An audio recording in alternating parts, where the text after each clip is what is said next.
আসসালামু আলাইকুম। মিমি কুকিং হাউজে সবাইকে স্বাগতম জানাই। আজকের রেসিপিতে থাকছে টমেটো চিংড়ি দিয়ে দারুণ একটি রেসিপি। আশা করছি রেসিপিটি ভালো লাগবে। প্রথমেই এখানে আমি চিংড়ি মাছগুলোকে খুব ভালো মতো করে ধুয়ে কেটে নিয়েছি।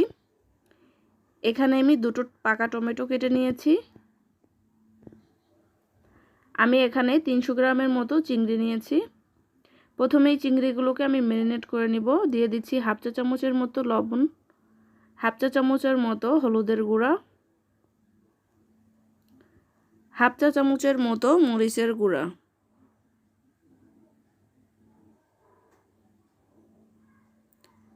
এবার খুব ভালো মতো করে মাখিয়ে নিব চিংড়ি মাছের সাথে।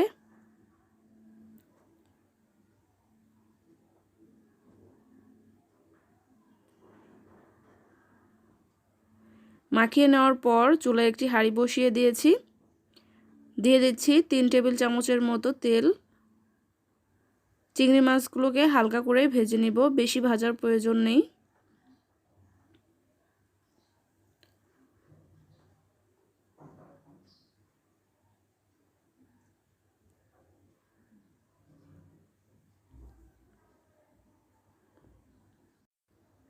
আমি উল্টে পাল্টে দুই পাশই ভেজে নিব।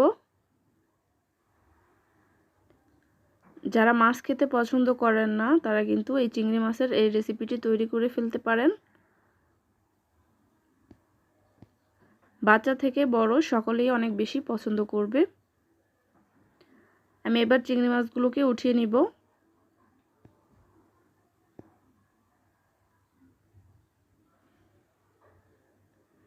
এই একই হাঁড়িতেই আমি আরও দিয়ে দিলাম 2 টেবিল চামচ পরিমাণ তেল। দিয়ে দিচ্ছি হাফ কাপ পরিমাণ পেঁয়াজ কুচি। পেঁয়াজটাকে এবার ভেজে নিব। পেঁয়াজের কাঁচা ভাবটা যাতে চলে যায় আমি ততক্ষণ পর্যন্ত পেঁয়াজটাকে ভেজে নিচ্ছি। প্রায় 2 মিনিট পেঁয়াজটা ভাজার পর এর মধ্যে দিয়ে দিচ্ছি হাফ চা চামচের মতো জিরা গুঁড়া, হাফ চা চামচের মতো ধনে গুঁড়া, 1 চা চামচের মতো লাল মরিচের গুঁড়া,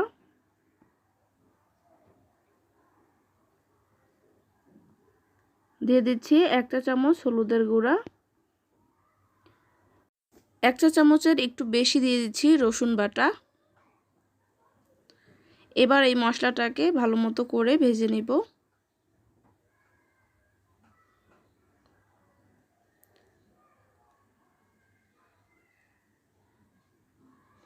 মশলাটা ভেজে নেওয়ার পর এর মধ্যে কেটে রাখা টমেটো দিয়ে দিচ্ছি।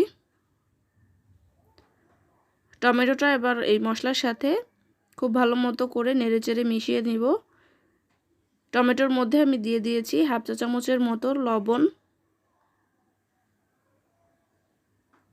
ঢাকনা দিয়ে ঢেকে রাখবো টমেটোগুলো 2 মিনিটের মতো। প্রায় 2 মিনিট পর ঢাকনাটা উঠিয়ে নিচ্ছি। এবার টমেটোগুলোকে এভাবে করে একটু ভেঙে দিতে হবে।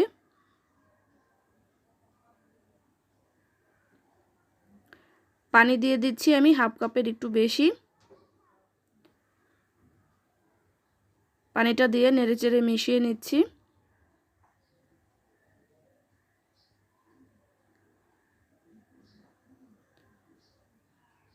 এবার ভেজে রাখা চিংড়ি মাছগুলোকে দিয়ে দিব।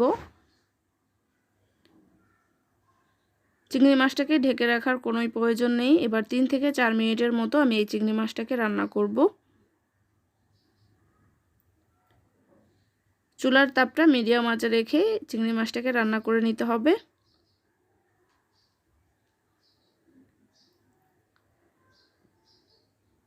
এভাবে করে চিংড়ি মাছটা রান্না করে নিলে কিন্তু 1 প্লেট ভাত নিমিষেই শেষ হয়ে যাবে।